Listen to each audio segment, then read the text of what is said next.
उदान वायु नाभि से, कुछ आचार्य हृदय भी मानेंगे, उदान वायु का स्थान कहाँ है, तो कुछ आचार्य ने इसको हृदय हार्ट माना है, और कुछ आचार्य इसको नाभि मानेंगे। ज़्यादातर लोग नाभि ही मानेंगे, तो हम भी इसको नाभि ही मानेंगे। तो फाइनली क्या है, जो उदान वायु है वो नाभि में रहता है। जब हम बोलते हैं तो नाभि एक तरफ से तनाव में आता है, यानी दब जाता है ना अंदर, जब हम चिल्लाते हैं, चीखते। तो उदान वायु हमारे नाभि से, जैसे प्राण वायु कैसे गति करता था, प्राण वायु एक, जैसे वो राइट वाला एंगल है ना, राइट, राइट में हम क्या करते हैं, ऐसे करके ऐसे। तो पहले मुख से प्राण को हृदय तक लेके जाता है, और हृदय से सीधा मस्तिष्क तक गति करता है। ऐसे राइट वाला इस तरह के एंगल में प्राणवायु चलता है। पहले ऑक्सीजन मुंह से अन्न को, पानी को, जो कोई भी ऑक्सीजन को, हर चीज़ों को बाहर से अंदर की ओर लाना, नाक मुख आदियों के माध्यम से, और वो हृदय तक पहुंचना, और हृदय से सीधा फिर इसके दो तरह की व्यवस्थाएं आचार्य ने बताया है। एक तो इसके एनाटॉमिकल और फिजियोलॉजिकल, दो तरह के प्राणवायु का काम है। एनाटॉमिकल जो क्रियाएं हैं प्राणवायु का, वो शरीर के अंदर हीमोग्लोबिन को अ, उसको जो है कि लेकर के इधर से उधर मूवमेंट होना, हीमोग्लोबिन को वो करना है, उसका संचार करना, उसका निर्माण करना, उसका संरक्षण करना, और आपका ऑक्सीजन को निर्माण, विकास, संरक्षण, संवर्धन, हर जगह पहुंचाना प्राणवायु ही है, और कोई है नहीं। प्राणवायु ही ऑक्सीजन है, ऐसा मान्यता है, और बेसिकली है भी, ये हमने कल पढ़े थे। उदान वायु जो है नाभि से लेकर के ऊपरी की ओर गति करता है। उदान वायु और प्राण वायु दोनों की जो क्रियाएं हैं, जो काम करने का जो स्थान है, लगभग एक समान है। उदान वायु नाभि से हमारे गले तक, नाभि से गला, गले तक उदान वायु का स्थान है। इसी के नाम पर पड़ा है ऊर्ध्वजत्रुगत व्याधि। नाक, कान, आंख, सिर, जीभ, गला, ये सभी ऊर्ध्वजत्रुगत व्याधि इन्हें माना जाता है। मुख के रोग, ये सभी रोग होने में या इन सभी स्थानों का जो संरक्षण है वो उदान वायु करता है।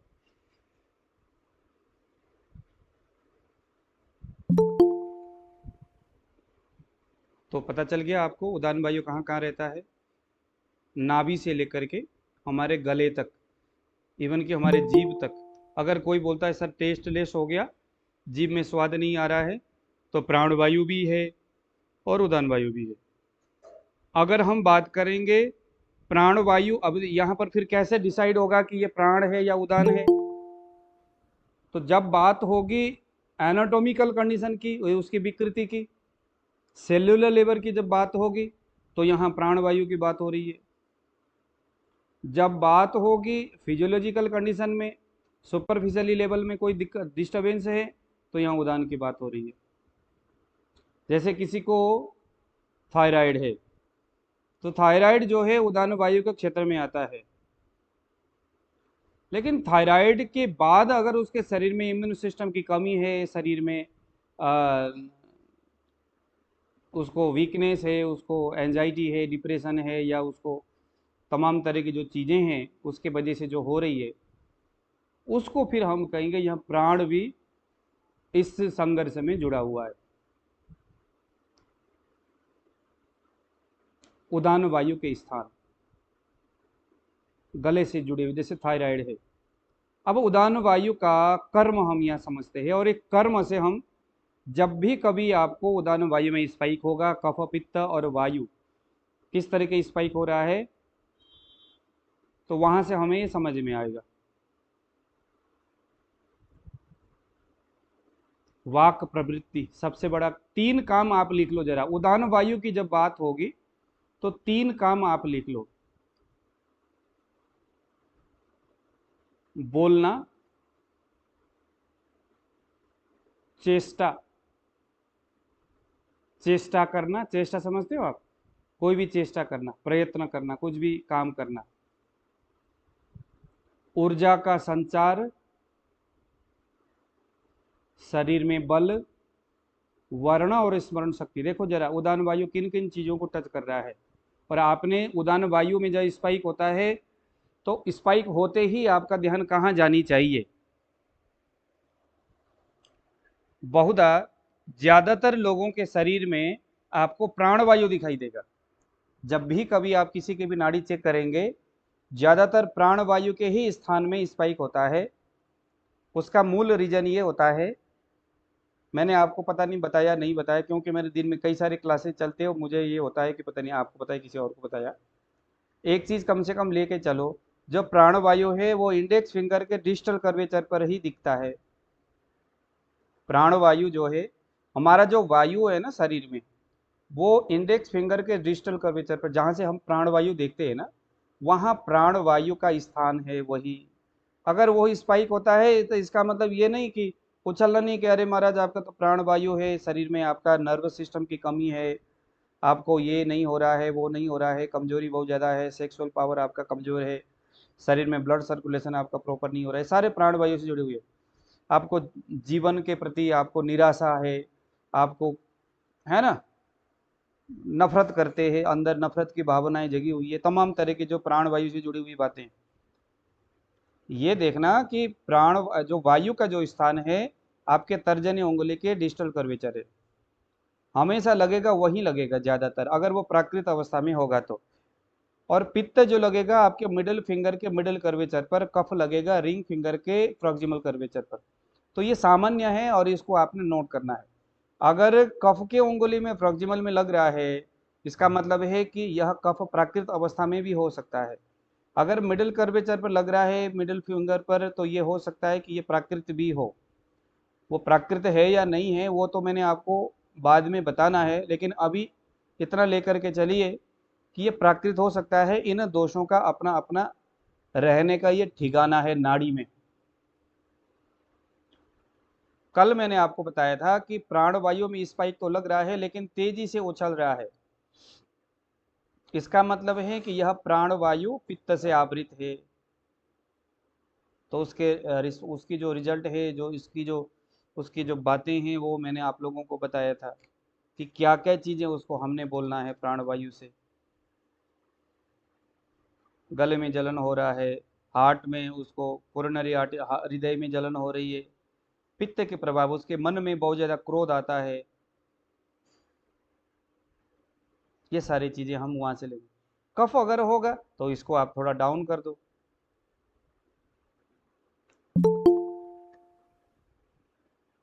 अगर, तो मैंने एक दूसरा भी बताया था, उंगली लगाने पर उसके जो दीवारें हैं एकदम टाइट टाइट सा अगर आपको दिखे, भारी भारी सा दिखे, एकदम कठोर सा दिखे, तो ये वायु है।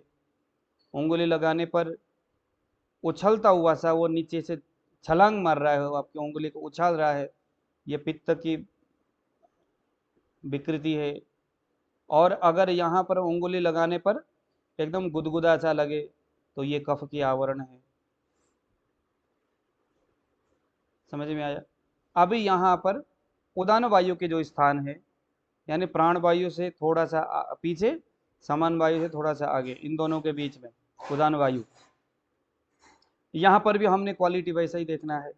ज़्यादा तेजी से उछल रहा है उस जगह में, उदान के स्थान में तेजी से उछल रहा है, जोर जोर से धक्का मार रहा है अंदर से, इस हिसाब से धक्का मार रहा है कि आपकी उंगली उछल रहा हो ऐसा लगे, असहज आपको महसूस हो कि यार कैसा बर्बाद है ये, अंदर से धक्का ही मारे जा रहा है, समझ लो कि ये उछल रहा है। ये वायु के स्थान में पित्त का उछाल कैसे क्या काम कर रहा है।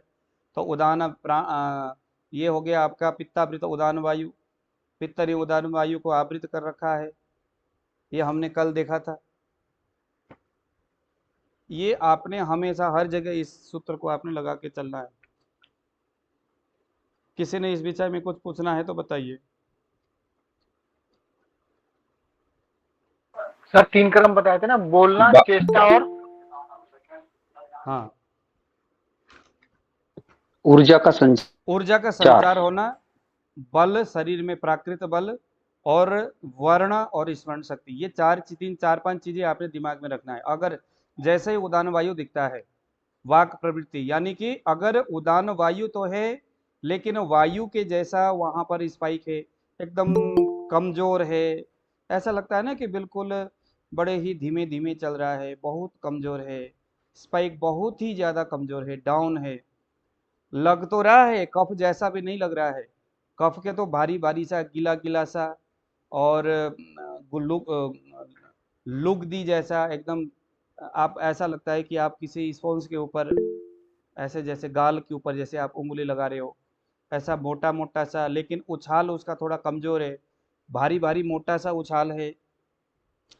कफ के स्पाइक आसानी से उस हिसाब से हम समझ सकते हैं, लेकिन यहाँ वैसा उछाल भी नहीं है, कटर कटर करके लग भी रहा है, जल्दी जल्दी से टच भी हो रहा है, उछाल नाम का कोई चीज नहीं है। और नाड़ी बहुत ज्यादा नमनेस है, बहुत ज्यादा कमजोर है नाड़ी में, नाड़ी बहुत शिथिल आपको अगर दिखता है, आप लोग स्पर्श करके देखिए जरा, जो बुजुर्ग आदमी के जो नाड़ी होता है, उस नाड़ी में आप जरा उंगली लगाए, एकदम बुजुर्ग आदमी, उसके जो दीवारें हैं ना, एकदम कर्कश भरा हुआ सा, एकदम मोटा मोटा गाढ़ा गाढ़ा, मोटा मोटा सा, एकदम रफनेस, एकदम उस टाइप का दिखता है। कोई बड़े बुजुर्ग आदमी की नाड़ी आप देखिए, उसकी जो दीवारें देखिए जरा आसानी से, तो ये चूंकि वो तो प्राकृतिक अवस्था से वो वृद्ध अवस्था में पहुंच गया, तो उसको हम विकृत नहीं मानेंगे, लेकिन किसी जवान व्यक्ति की नाड़ी में अगर ऐसा दिखता है, तो फिर तो ये तो गड़बड़ है।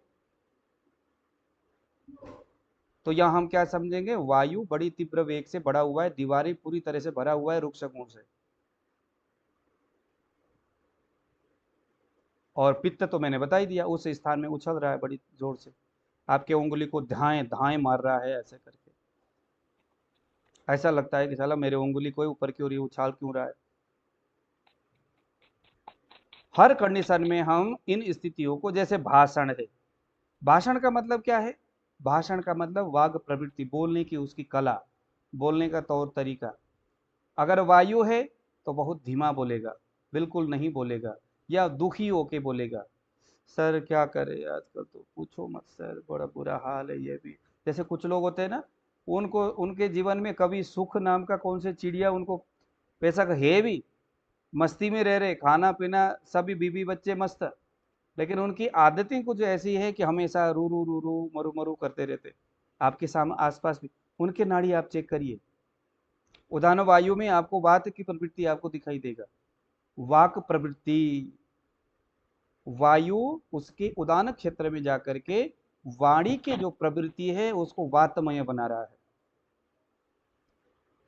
बोलने के लिए जो क्वालिटी है, जो वो वातमय हो जाएगा, कभी कुछ बोलता है कभी कुछ बोलता है। हाँ, ये उदान वायु में अगर विकृत अवस्था में होगा तो वाक प्रवृत्ति से गायन की शैली, जैसे किसी आदमी का गला जो है बहुत मधुर होता है, बड़ा मीठा होता है, बोलता है तो क्या बात है, कितने मधुर जो स्वर है गले से निकलता है, उदान वायु अगर प्राकृत अवस्था में है तो। कोई गायक है, उदान वायु के स्थान में स्पाइक दिखाई दे रहा है, स्थिति भी देखना है, कोई गायक आदमी है आपके सामने आया, उदान वायु में स्पाइक है, और वह जो स्पाइक है धाएं धाएं करके बोलता है, उसको कह दो कि भैया आपके गले में जलन होती है क्या, बोलते वक्त आप जो है कि गले में खराश होती है क्या, पित्त। अगर कफ दिखता है, अरे भैया गला जल्दी बैठ जाता है क्या, अगर वायु दिखता है, भैया कर्कश आवाज है क्या, आवाज आपका सही नहीं आ रहा है लगता है, क्योंकि आवाज बैठना कफ है, कर्कशता वायु है, और इस तरह से जो है हमें दोषों के हिसाब से चीजें देखना है। सिंपल है, चीजें समझने वाली बात है, उसका आप व्याख्या करें बस। अब आ गया चेष्टा, वायु के जैसा स्पाइक उदाहरण में दिख रहा है तो चंचल प्रवृत्ति का होगा। चेष्टा मीन्स उसकी, क्या बोलते हैं इसको, चेष्टा, चेष्टा यानी उसके मानसिक स्थिति कैसी है, आंख और मन ये दोनों चीज एक साथ मिलकर के कुछ क्रिया करता है, वो उसे चेष्टा बोलते हैं। आंखें और मन दोनों मिलकर के कुछ कर रहा है, वो चेष्टा।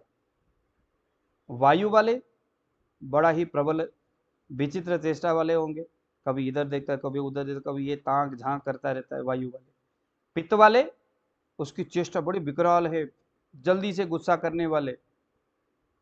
कभी तो दान की प्रवृत्ति करता है, सत्व गुण बढ़ जाता है। कभी कभी बोलता है महाराज मैं आपके लिए ये करूंगा। कुछ लोग होते हैं ना, मुझे भी ऐसे लोग फोन करेंगे, अरे सर आप टेंशन मत लो, अगर आपके दवाई से मैं ठीक हो गया ना, अथवा ठीक हो गई ना, फिर आपको मालूम नहीं है मैं आपको कितने कुछ दूंगी। आपके सामने भी ऐसे आते कि नहीं आते? मुझे भी ऐसे बोलते, सर आप बस देख लो मैं कितने दानी हूं, मैं कितना बड़ा हूं, आप देख लो, बस बस ठीक कर दो। दूसरे दिन फोन भी नहीं करता फिर वो दवाई लेने के बाद भी नहीं करता। मतलब ये जो उत्तेजना है यह पित्त देता है। उसकी जो चेष्टा है, उसकी जो झलकता है। जहां आपको कोई आदमी कहता है ना कि बहुत जल्दी वो प्रसन्न हो जाता है कि महाराज ये देंगे, दान की बातें करता है, बहुत मीठी मीठी बातें करता है, ये पित्त है। और तुरंत थोड़ी देर में जरा सा आपने उसको कुछ कह दिया और सिर पे चढ़ने लग जाता है। अरे मेरे ये वो ऐसे वैसे। आपका प्रधानमंत्री नरेंद्र मोदी जी के सामने पहुंचा देगा, कहता है उसके बगल में जो है वो मेरा ही बंदा है। सब पित्त है तो उदान वायु ये जो चेष्टा है इसको भी। तो यहां से आपको एक अंदाज लग गया, अगर उदान वायु दिखता है पित्त जैसा तो आपने क्या बोलना है, वायु जैसा दिखता है तो क्या बोलना है। दूसरे नंबर में है ऊर्जा। अब यह जो ऊर्जा है ये इसको थायराइड हो गया, इवन इसको डायबिटीज हो गया, शरीर में प्रोटीन की क्या कंडीशन है, शरीर कितना इंटरनल, शरीर के अंदर कितना विल पावर है, ऊर्जा, उसके शरीर में ऊर्जा की जो व्यवस्था है, ये उदान वायु। उदान वायु में आपको एकदम वायु जैसे एकदम मरा मरा सा स्पाइक लग रहा है, जल्दी जल्दी से लग रहा है, इरेगुलर स्पाइक है। उसकी दीवारें जो है बहुत कर्कश है। जब आप उंगली ऐसा करोगे ना, नीचे ऊपर आगे पीछे, नीचे ऊपर आगे पीछे करेंगे, तो दीवारें आपको बड़ा सॉफ्ट नहीं लगेगा, कर्कश लगेगा। और नाड़ी जो है ना उसमें, नाड़ी बहुत सॉफ्ट है। लग तो स्पाइक प्रॉपर रहा है, देखो नाड़ी सॉफ्ट है, स्पाइक प्रॉपर लग रहा है तो ये वायु है। स्पाइक प्रॉपर दिखाई नहीं दे रहा है, दाएं दाएं थोड़ा मोटा सा है, तो ये कफ कफ है। नाड़ी में दोष पहचानने की भी कई सारी क्वालिटी है। नाड़ी को दबाया, बहुत स्मूथली वो दब रहा है, लेकिन स्पाइक आपको दिख रहा है, बस जल्दी जल्दी दिख रहा है, इरेगुलर दिख रहा है, कभी जल्दी कभी स्लो, कभी रुक रहा है, कभी कुछ हो रहा है, इरेगुलर है।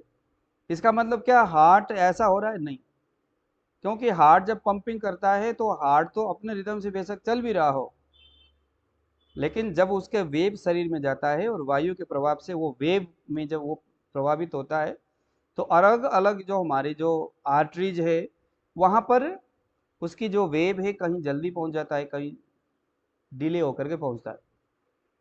तो वायु जैसा अगर होगा तो हम कहेंगे उसके ऊर्जा में कमी आ रही है। उदान वायु में दिख रहा है, वायु जैसा स्पाइक दिखता है, तो ऐसा है।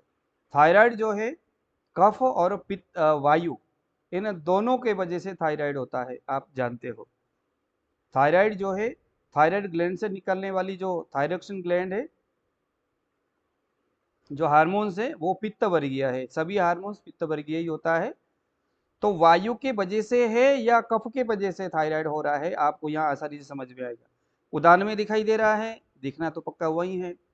पित्त वाला होगा, कफ वाला होगा, तो क्या होगा? कफ कफ की जैसे मोटा मोटा सा, गिला गिला सा, एकदम नरम नरम सा, लेकिन स्पाइक आपको प्रॉपर समझ में नहीं आ रहा है, भारी भारी सा लग रहा है, तो ये उदान वायु की विकृति कफ के वजह से है। कफावृत पित्त हम इसको कहेंगे, कफावृत समान वायु हम इसको, उदान वायु हम इसको कह सकते हैं। अगर यहाँ धाए धाए उछल रहा है एकदम, तो टीएसएच लेवल माइनस में जा सकता है। धाए धाए धाए जोर जोर से लग रहा है, तो ये थायराइड अगर होगा तो यहाँ पित्त की वृद्धि हुई, लेकिन विकृत अवस्था में। अगर यहाँ वायु जैसा स्पाइक है, कमजोर स्पाइक है, तो यहाँ थायराइड है। और ये थायराइड क्या है? ये थायराइड आपका उदान वायु को आवरण किया है। उदान वायु अपने कर्मों से या किसी चीज से क्षय हो रखा है। तो अगर वायु जैसा उदान में दिखता है तो वात शामक चिकित्सा, कफ जैसा दिखता है तो कफ शामक चिकित्सा, पित्त जैसा दिखता है तो जो दिखता है वैसा ही चिकित्सा करना है। ऊर्जा, क्योंकि थायराइड जो है ना, जब होता है तो शरीर में ऊर्जा की हानि होती है। अच्छा, ऊर्जा डायबिटीज में भी, अगर डायबिटीज हो तो भी ऊर्जा की हानि होती है। किसी को अगर किसी को अगर रूमेटॉइड अर्थराइटिस है तो वहां पर भी ऊर्जा की, तो कोई देखो आयुर्वेद में ना रोग का कोई नाम नहीं होता आयुर्वेद में, है ना। जैसे आयुर्वेद बोलते हैं कि अगर आप आयुर्वेद के विद्यार्थी हो तो पूछो मत कि रोग क्या है, बस ये देखो कि नाड़ी दिखा क्या रहा है। आपके पास रोगी चाहे थायराइड बोल के आए, चाहे डायबिटीज बोल के आए, चाहे आपको रूमेटॉइड अर्थराइटिस बोल के आए, चाहे आपको पैरालिसिस बोल के आए, कुछ भी बोल के आए, कोई फर्क नहीं पड़ने वाला। नाड़ी यदि उदान वायु में दिखता है तो आपका ध्यान उदान में जानी चाहिए। उदान वायु का बढ़िया चिकित्सा जो है वो है बमन। बमन ही सबसे वो बढ़िया चिकित्सा है जिससे हम उदान वायु को ठीक कर सकते हैं। ये 5 वायु की चिकित्सा की व्यवस्थाएं आपको मैं यही बताता हूँ, बाद में अगर मैं भूल गया तो फिर काम खराब हो जाएगा। प्राण वायु का जो चिकित्सा है उसका शोधन चिकित्सा नहीं होता, समन चिकित्सा। प्राण वायु का कोई चिकित्सा नहीं है। प्राण वायु का चिकित्सा यही है कि उसका आप संरक्षण करें। कैसे? मेडिटेशन करके, गीता आदि आध्यात्मिक ग्रंथों को पढ़ के, अपने गुरु के शरण में जा करके किसी भी तरह से अपने मन को प्रसन्न रखे, तो प्राणवायु अपने आप मेंटेन होगा। दूसरे नंबर में आ गया उदान वायु। उदान वायु अगर बिगड़ जाता है तो बमन के माध्यम से उदान वायु का हम शोधन कर सकते हैं। अगर उदान वायु में स्पाइक दिखता है और वो रोग चाहे कोई भी हो, अब आयुर्वेद की ये सबसे बड़ी खासियत है और नाड़ी सीखने का ये सबसे तगड़ी ये एक व्यवस्था है कि रोग चाहे कोई भी हो, जो नाड़ी दिखाता है वही चिकित्सा करना है। रिपोर्ट बिल्कुल नहीं देखना है, रोगी से बिल्कुल ये नहीं पूछना है आपको हुआ क्या है। जो नाड़ी दिखा रहा है उसके हिसाब से चिकित्सा करना है। उदान वायु में पित्त जैसा धाएं धाएं उछलता है तो सबसे पहले विरेचन कराना है, उसके बाद फिर वमन करना है। क्योंकि यहां हम कहेंगे पित्त से उदान वायु रुका हुआ है, ढका हुआ है, तो पहले उस पित्त का चिकित्सा करना है विरेचन के माध्यम से, और उसके बाद उदान की चिकित्सा करना है वमन के माध्यम से। इसमें यह नहीं करना कि पहले वमन कर दिया तो फिर गड़बड़ हो जाएगी।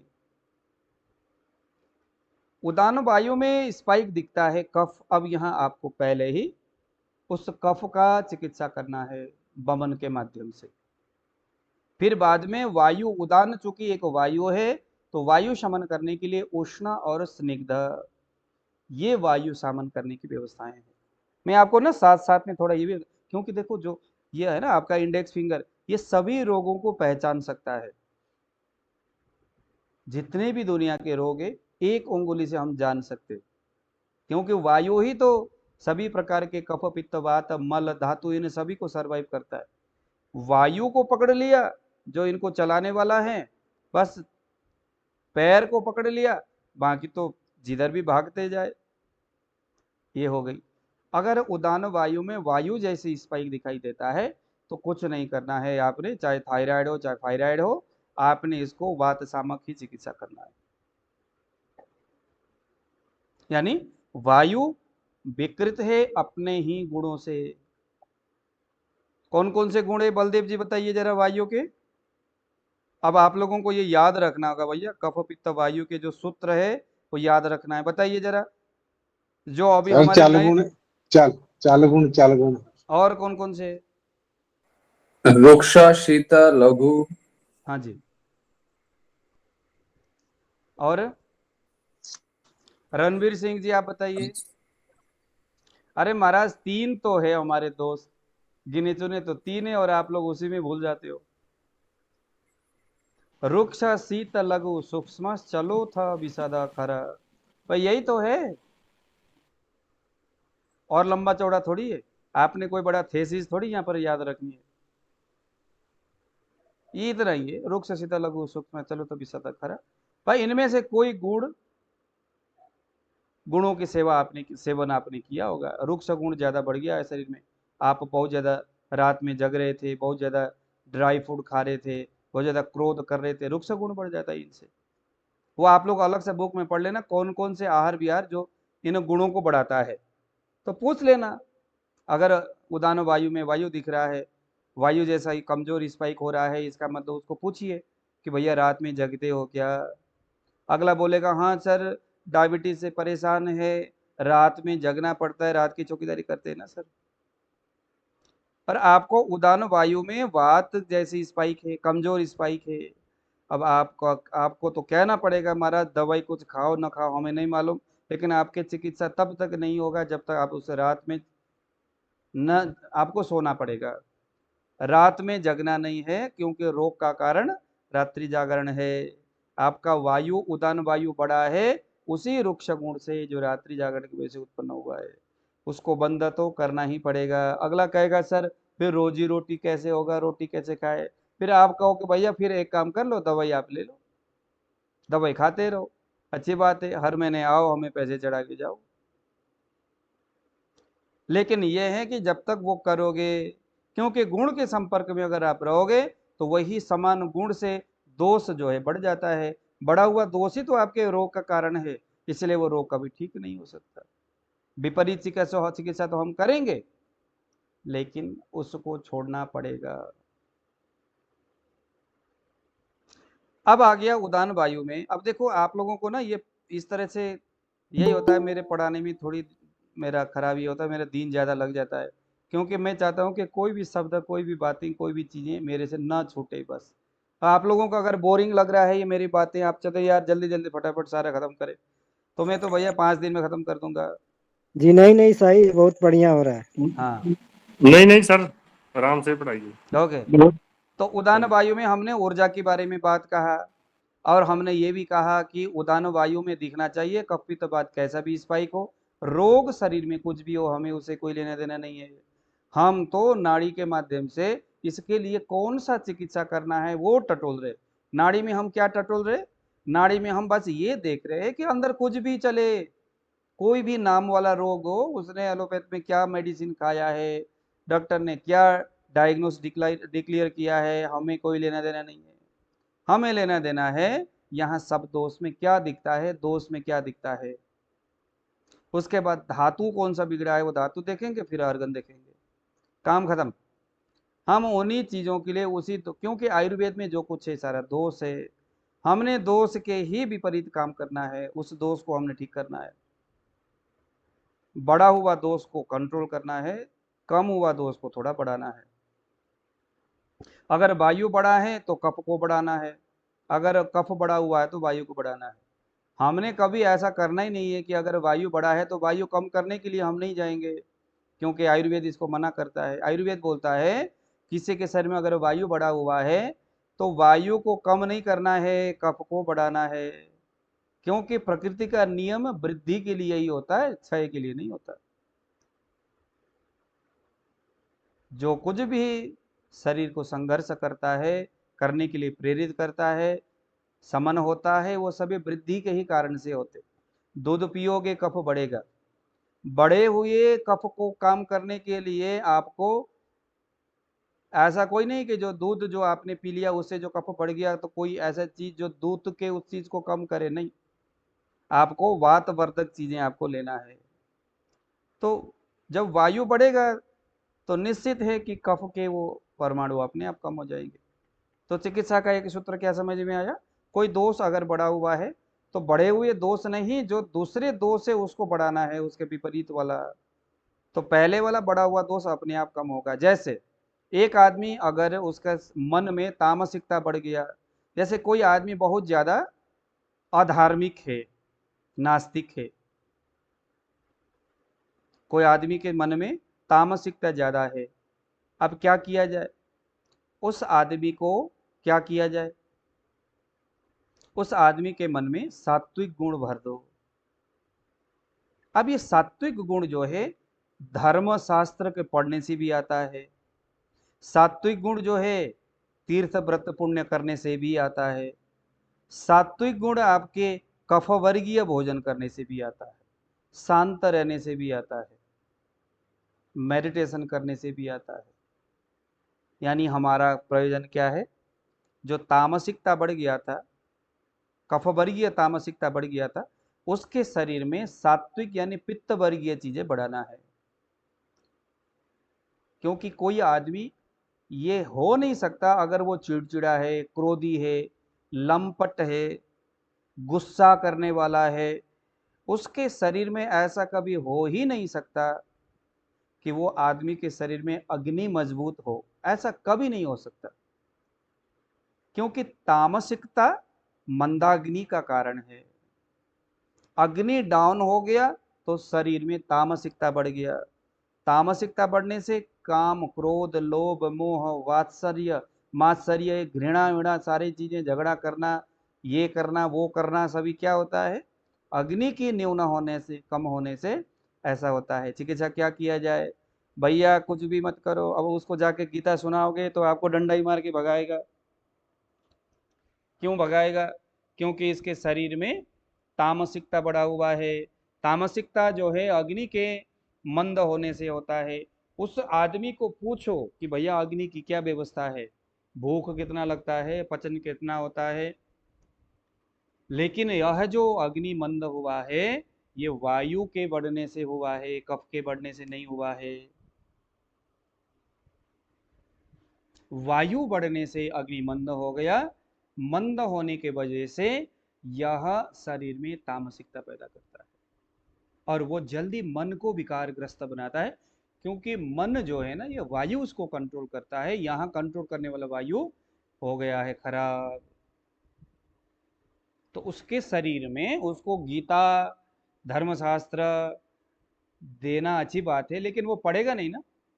तो उसका चिकित्सा क्या करना चाहिए? चिकित्सा है कोई अग्निवर्धक ऐसी चीजें करे। सबसे पहले तो उसको व्यायाम करे। प्राकृत अग्नि बढ़ाने के लिए व्यायाम से बढ़िया कुछ नहीं है। चरक भी कहते हैं, सुश्रुत भी कहते हैं। प्रॉपर उसको व्यायाम, योगासन कराओ, जिम में भेजो उसको, बढ़िया व्यायाम होगा, प्राकृत अग्नि बढ़ेगा। उसके बाद भोजन में उसको ऐसी चीजें खाने को तो, जैसे घी है, दूध है, चावल है, फल फ्रूट है, सात्विक ऐसी चीजें खाने, ये भोजन के माध्यम से जाएगा और शरीर में सात्विकता को बढ़ाएगा। धीरे धीरे सात्विकता जब बढ़ेगा तो तामस अपने आप कम होता है। बाकी उसके तामसिकता को कम करने का कोई दूसरा जरिया नहीं है। धीरे धीरे अब योग्य चिकित्सक जो है उसके अंदर उसको बताते हैं कि भाई आपने योगा किया, प्रैक्टिस करते हो, अच्छी बात है, शरीर में स्फूर्ति आ रही है। स्फूर्ति आने का मतलब है कि शरीर में सात्विकता आ रही है, यानी पित्त, पित्त यानी सत्व गुण बढ़ रहा है। भोजन उसका संतुलित कर दो, धीरे धीरे उसको लगेगा यार ये तो पक्की बात है, अच्छी बात है, मेरे तो अच्छा। उसको 1-2 महीने के बाद लगता है कि यार मेरा तो शरीर बड़ा मस्त हो रहा है, मेरा ध्यान भी लग रहा है, मन भी लग रहा है, खाने में भी मेरा बढ़िया हो रहा है, शरीर में चेहरे में रौनक भी आ रही है। चीज़ें जब वो देखता है ना तो फिर आपको यकीन करता है। तो पहले नंबर में व्यायाम कराया, दूसरे नंबर में भोजन की व्यवस्था किया, इससे थोड़ा थोड़ा करके तामसिकता कम होता हो जाता। फिर तीसरे नंबर में धीरे से आप उसके अंदर थोड़ा सा सदवृत्त की चीज़ें भी डालते जाओ कि भैया इतना हो गया ना, आपको अच्छा लग रहा है ना, हाँ जी लग रहा है, आप अब एक काम और कर लो, सुबह उठ के सूर्य को अर्घ दे दो। दे पाओगे? अरे नहीं, क्यों नहीं सर, मैं दूंगा। आपके चीजें अब आपको वो यकीन करता है ना, क्योंकि आपने उसके लिए वो करके दिखाया जिससे वो जूझ रहा था। हालांकि उसको वो अच्छा लग रहा था लोगों से लड़ना झगड़ना, क्योंकि उसके दोष की प्रवृत्ति वैसी बन रही थी। अब वो दोष हट रहा है, अब क्या होगा, अब वो प्रयास कर रहा है, आपके ऊपर वो बिलीव कर रहा है। अब आपका काम क्या है, क्योंकि आप एक दयालु चिकित्सक हो, आप लोभी लंपट चिकित्सक नहीं हो। कुछ जो आजकल लंपट जो है वो क्या करते हैं, जैसे एलोपैथ वाले क्या करते हैं, ये आदमी के शरीर में हमेशा दवाई जाए और उसके कमीशन मुझे मिलता रहे, डायबिटीज के मेडिसिन कभी भी खत्म नहीं होनी चाहिए, हमेशा दवाई लेता रहेगा। लेकिन ऐसे लंपटगिरी आयुर्वेद नहीं, आयुर्वेद बोलता है पहले उसके अंदर इस तरह की प्रवृत्ति बनाओ, उसके मन को जीतो, उसके बाद धीरे से, जैसे एक माँ है ना, जैसे एक माँ छोटे नन्हे बालक को पहले वो क्या करती है, वो कड़वा दवाई जो है बच्चा अपने आप नहीं खाता है, ऐसे एक दिन खिला दिया माँ ने, वो बच्चा जो है हाय तौबा करके दूसरे दिन तो माँ जैसे बैठाती गोदी में तो बच्चा सीख के मारे बाहर भाग जाता है। एक दिन माँ के मन में आया, यार ये ऐसे तो मानेगा नहीं, उसने अपने बगल में एक लड्डू रखा, कहा बेटा लड्डू खाने आ जा। बेटा देखा यार आज तो कमाल की बात है, माँ लड्डू लेके आई है। माँ ने ऐसा लड्डू ऐसा किया, बच्चा किया, चम्मच से उसको कड़वा झोल उसने मुंह में डाल दिया। तो ये प्रवृत्ति जो है ना, ये पंडित जी का, संतों का और सबसे बड़ी वैद्यों का है। जैसे ही आपको लगता है कि ये तामस से सात्विक की ओर आ रहा है, अब ये व्यक्ति मेरे ऊपर भी यकीन करता है, बात तो यकीन की है, अब वो देख रहा है ना कि आपने 1-1.5 महीने में आपने उसको क्या कुछ किया। अब धीरे धीरे उसको सदवृत्ति की ओर लगाओ, सूर्य को अर्घ्य दे दो। भैया आप मंदिर में जाओ ना यार, सुबह सुबह माथा टेकने के लिए एक काम करो, भगवान भोलेनाथ जी के पास जाओ और जा कर के शिवलिंग में कुछ भी चढ़ाओ। अब वो कुछ भी करे, आप कहो कि भैया अगर अभी इसको मैं कहूँगा ये चढ़ाओ वो चढ़ाओ तो मानेगा नहीं, तो कोई ऐसा बहाना बनाओ जो मंदिर में, क्यों वहाँ घंटी का आवाज, शंख का आवाज, हाँ वहाँ का परिवेश, उसमें बड़ा पॉजिटिविटी होता है, पित्त को बढ़ाने की क्वालिटी, उससे रूबरू होगा। पीपल के पेड़ के नीचे उसको कहो भैया 108 बार परिक्रमा लगाओ, कैसे भी करके वो लगाएगा, वो यकीन है ना। अब परिक्रम लगाते उसका व्यायाम होगा जो भी होगा, लेकिन उसकी सकारात्मक ऊर्जा तो करते करते सद्वृत्त उसके मन को बड़ा सकारात्मक बना देता है। तो शरीर तो आपने बनाया और मन जो है उसको बनाना मुश्किल होता है, तो आपने चतुराई से उसके मन को आपने सद्वृत्त की ओर ढकेल दिया। तो ये उदान वायु से ही हम इसको पकड़ पाएंगे। उसके बल का जो परीक्षण है यहाँ से हम उदान वायु से करते हैं। शारीर बल जो है अगर डाउन है तो इंसान में चिड़चिड़ा होना पक्की बात है। उदान वायु में जैसे ही आपको स्पाइक दिखता है उस दिशा में आपका ध्यान जाना चाहिए, इस व्यक्ति का स्वभाव में चिड़चिड़ापन हो सकता है। शरीर का बल, अग्नि का जो बल है वो डिसाइड करता है आपका। ये मुझे लगता है कल परसों मैंने पढ़ाया था आपको, ये नहीं पढ़ाया था? नहीं गुरुजी, ऐसा हुआ नहीं। नहीं गुरुजी, नहीं अच्छा, नहीं। तो बल जो है, शरीर बल जो है, ये हमने कहां से देखना है? उदान वायु से। शरीर बल व्यायाम से तय होता है, तो यहाँ हम व्यायाम बल भी देखेंगे। उदान वायु में अगर स्पाइक होता है तो हम कह सकते हैं भैया हलचल करते नहीं हो क्या, बैठे रहते हो क्या एक जगह। ऐसा हमने क्यों कहा? ऐसा हालांकि उदान ने तो नहीं कहा, लेकिन ऐसा हम अपने अपने तर्क से हम ऐसा कह रहे हैं, क्योंकि उदान वायु बल का कारक है और बल जो प्राकृतिक बल जो है होता है वो व्यायाम से होता है। व्यायाम का मतलब हमारी एक्टिविटी, रोल का चलना फिरना, भगना दौड़ना। उदान वायु में कफ दिखता है, हम कहेंगे बड़ा यार आप तो लेजी आदमी हो, उठते बैठते नहीं हो, आप इधर उधर दौड़ते नहीं हो, काम नहीं करते, एक जगह बैठे रहते हो, कुर्सी में दिन भर आप पड़े रहते हो, क्या कफ दिखा? तो वायु दिखा तो अरे भाई साहब थोड़ा ठहरो ठहरो, वायु जैसे स्पाइक, ज्यादा मेहनत ना करो। वायु जैसा स्पाइक है तो फिर वातज बल होगा,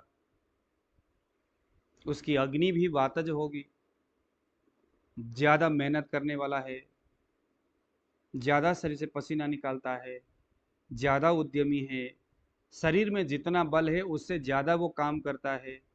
जैसे होते हैं ना लेबर जो होते हैं, हम लोग क्या कहते हैं, अक्सर लोग कहते हैं ना कि अरे महाराज दिन भर आप बैठे रहते हो इसीलिए आपको रोग हो रखा है, देखो काम करने वाले को रोग नहीं होता। तो मैं आपको बताऊं रोग दोनों को ही होता है, क्योंकि शरीर बोलता है कि शरीर में जितना बल है उससे आधा बल लगा करके व्यायाम करना चाहिए। अब जितने भी ये दिन भर का कुचक्र है, काम है, चाहे आप लेबर लोग जो काम करते हो, वो सारे व्यायाम के कैटेगरी में आता है आयुर्वेद की दृष्टि में।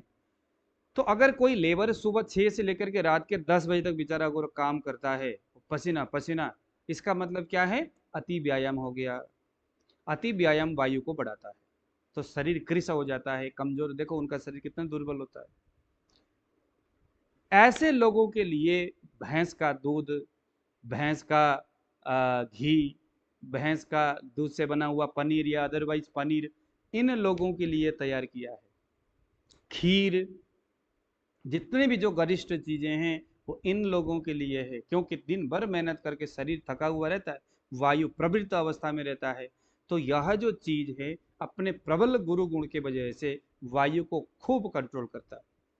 लेकिन खीर खाए वो जो दिन भर बैठा रहता है, और भैंस का दूध पिए वो जो बिल्कुल भी हलचल नहीं करता, अब यहाँ क्या होगा? गैस्ट्रिक होगा, क्योंकि उसको डाइजेस्ट तो हो नहीं रहा। आपको व्यान वायु में स्पाइक दिखाई देगा, कफ जैसा। व्यान वायु में स्पाइक दिखाई दे रहा है वायु जैसा, इसका मतलब दिन भर खूब मेहनत करता है। निश्चित बात है, जितना वो मेहनत करता है उतना वो भोजन नहीं कर रहा है, यानी वायु को कंट्रोल करने की कोई व्यवस्था नहीं है। तो यहाँ से हम मेहनत, उससे उत्पन्न होने वाले अग्नि की व्यवस्था, व्यायाम बल और शरीर बल को भी हम उदान वायु से देखेंगे, क्योंकि बल कहते ही वो सारी चीजें हो जाता है। फिर उसके बाद आ गया वर्ण। वर्ण मीन्स शरीर की चेहरा। अगर आपको वायु जैसा स्पाइक है, डेफिनेटली उसके चेहरे के रंग तो उड़ गया है। सर आप तो पहले तो अच्छे थे, लाइट था चेहरे में, अच्छे दिखते थे, लेकिन अब तो आप खराब हो गया, प्राकृत अवस्था में है वो, तो इसका मतलब ठीक है, अदरवाइज वायु जैसा है। तो यहाँ से हमने वर्ण भी देखना है, वर्ण उसकी चेहरे, उसकी स्किन की बातें। वर्ण से हम लिकोडर्मा भी ले सकते हैं, वर्ण से हम ये जो विटिलिगो भी ले सकते हैं, चर्म रोग है, कुष्ठ रोग है, सारे हम वर्ण में ही देखते, त्वचा से रिलेटेड, उदान वायु में। और स्मरण शक्ति, स्मरण शक्ति कैसा है उसका, मेमोरी पावर कैसा है, उदान वायु। ठीक है, तो ये इसके उदान वायु की बात है। अब आ गया समान वायु। समान वायु आज पढ़े या कल पढ़े? आज ही पढ़ ले सर। फिर कल हो जाएगा, डिटेल में आ जाएगा सर। हम तो तैयार है, टाइम तो होगा। हम तो जी। तो अभी चलो आप लोग उदान वायु के ऊपर थोड़ा विमर्श करें, और समान वायु जो है, देखो वायु को ना हम सही तरीके से पढ़ेंगे, फिर उसके बाद पित्त और कफ को थोड़ा हम धीरे धीरे थोड़ा थोड़ा करके पढ़ेंगे, ठीक है? क्योंकि वायु जो है वो समझने वाली बात है। हाँ जी शंभुनाथ जी बताइए।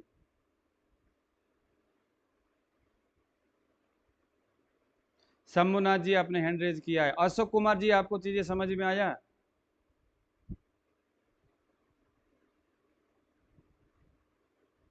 क्या कह रहे हैं अशोक कुमार जी, आपकी आवाज म्यूट हो रखा है। लाइट नहीं हमारे यहाँ रही, इस वजह से सर परेशान हूँ, और आंखों की परेशान हूँ आंखों से, इसलिए मैं नहीं कर पा रहा हूँ 2-1 दिन से क्लास। हाँ ठीक है, गौतम जी बताइए क्या। आवाज आ रही सर? हाँ जी आ रही है सर। आपका माइक खुला, माइक माइक खुला हुआ है, आवाज आ रही सर? आ रही है जी, आ रही है। तो सर मैं 2 दिन से आंखों से परेशान हुआ, आंख में कुछ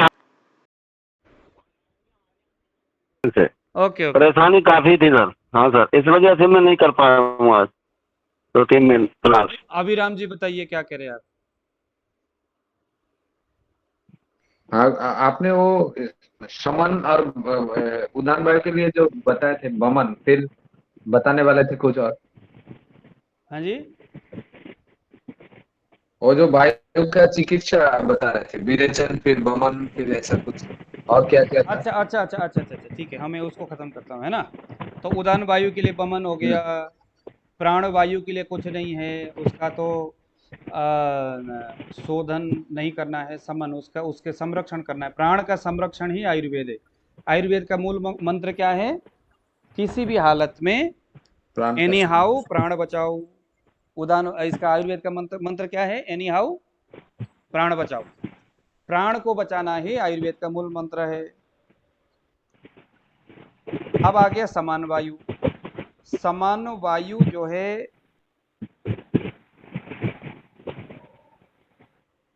समान वायु के लिए हम करेंगे विरेचन। एक सेकंड, मैं तो भूल ही गया यार, एक सेकंड ना, मैं भूल गया, ये मैं भूल गया।